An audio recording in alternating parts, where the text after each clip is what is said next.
Good afternoon guys, welcome back to the channel. Chris Dennis here, putting specialist and short game performance coach. So it has been a while, I have been very busy, but I'm back in the UK and we're going to try and do some videos.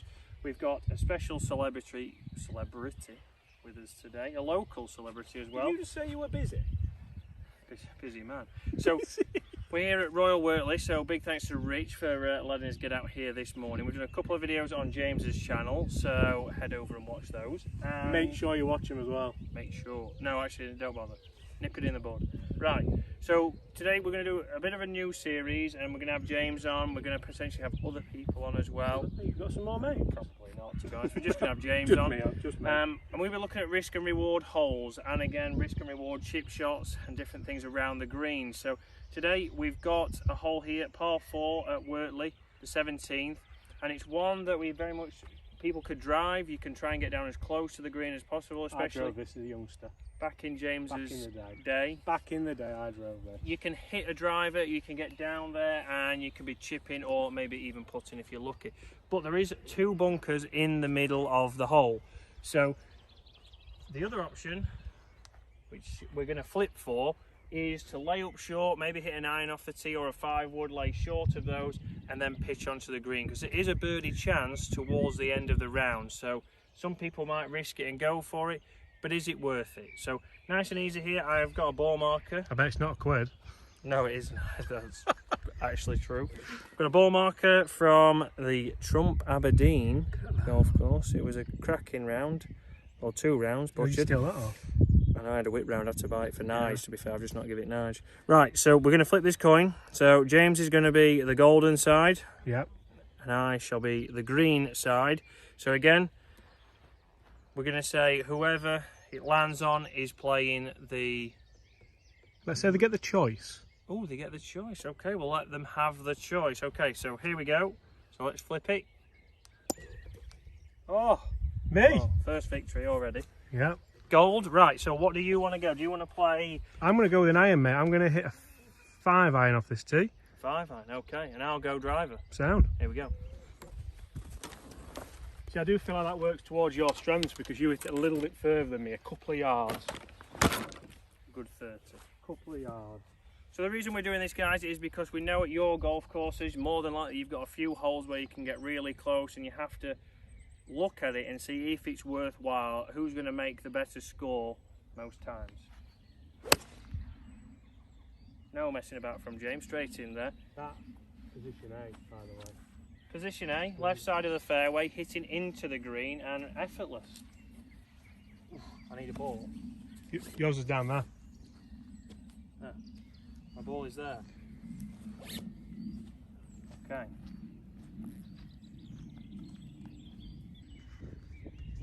So the bunkers are about 280, 290 carry. It is downwind luckily today.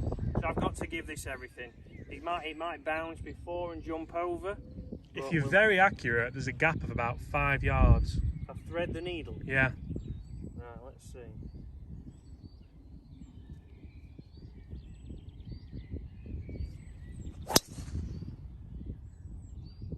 Cut in.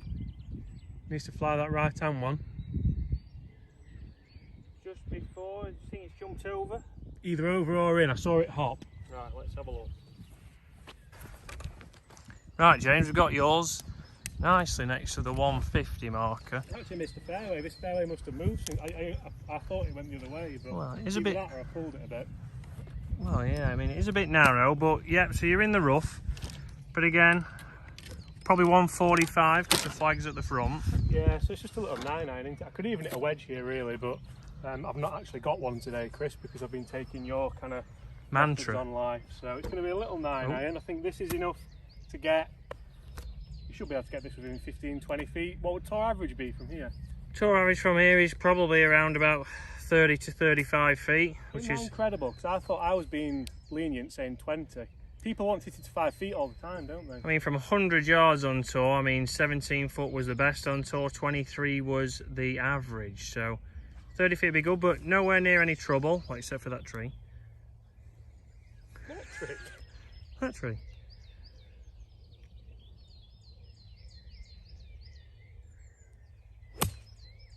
It's a nice little draw again in there. All over it, Chris.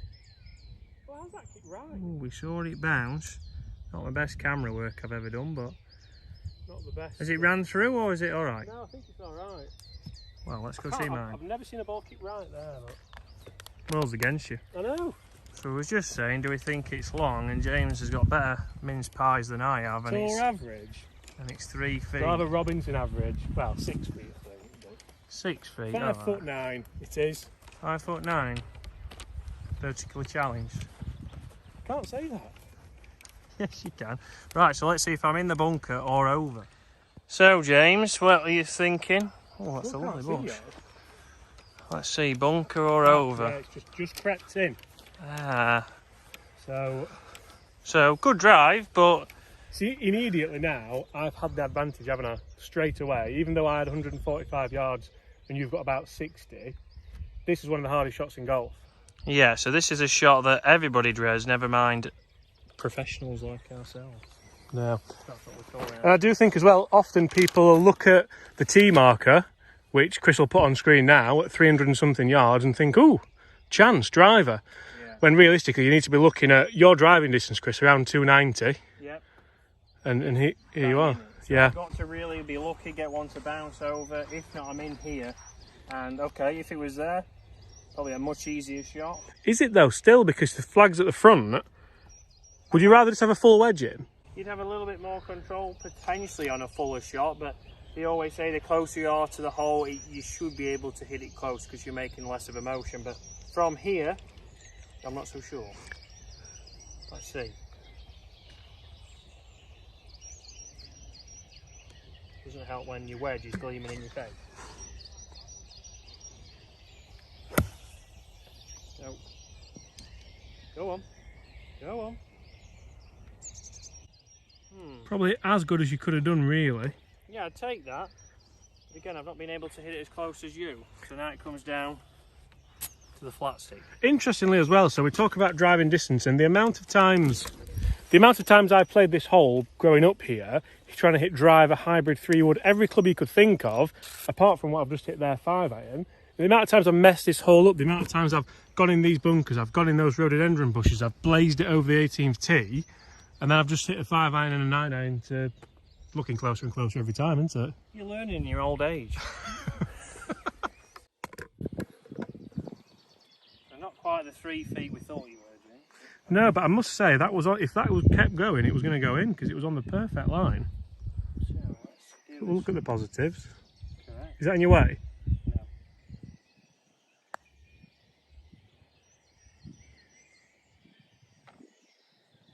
Play driver off the tee, hit it into the bunker that nobody likes, and then what you can do, just lay it up, Duff it out. give yourself the yardage that you like with the putter. I mean, I do like this 25 feet putt, but yeah. No, but a little bit of luck there. He did hit the flag, otherwise it might have gone a little bit past. But James, see if you're I'm just safe pleased play. this isn't a comp. It's not a match, is it? It's just for the sake of science. For the sake of science. Not the Castor version of DeChambeau right here. It is a good looking hole though. Right, come on then. Follow that in. You've seen the line. Right to left. A little bit right to left.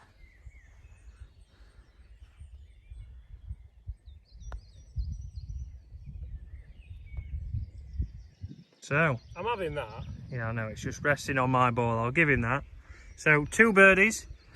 Yes! It was a match. 2 different ways to play the hole, so let's do a little bit. That, could you? You couldn't write that, to be honest, but let's do an outtake. An outtake? It's not an outtake, it's actually just an outro. So, Yeah. 2 different ways to play that. Obviously, James, you used to play here, and like he said, he was always in trouble, knocking it around. Played it a very easy way there, you know, 5-iron, nice and easy, and then 9-iron to about, what are they saying, 12 feet? Yeah, yeah. I was once, going back down memory lane, I was once level par, coming onto the 17th tee, and finished 5 over par. Those were the days. So, we'll leave it on that one. Normally starts with a par and then it goes downhill from there. So you can play the hole in different ways there, guys. So you can see that the way James played the hole is going to be the percentage. So hitting something into the fairway, not bringing the trouble into play, is going to give you lower scores time and time again. My play, we have to say, unfortunately, I was lucky, went into the bunker, I've got it out, didn't hit it perfect, and then obviously putted in with the new Ping bronze putter. Just comes down to this every time, Chris, doesn't it? Correct. So we've got to give ourselves chances. James gave himself a lot easier chance, but 2 birdies there, 2 different ways to play the hole. So think about it on your golf course. Have you got a short par 4? Where's the trouble, and what's going to be the most consistent? So guys, hopefully you've enjoyed that. We will be doing that on par 5s, on par 3s, where to attack the pin and where not to attack, and we'll also be doing it around the green. With special guests. With special guests, or just guest. So guys, thanks for watching. See you again at the weekend. Oh, I've let you down there. Sorry. Right, cameraman, bonjour.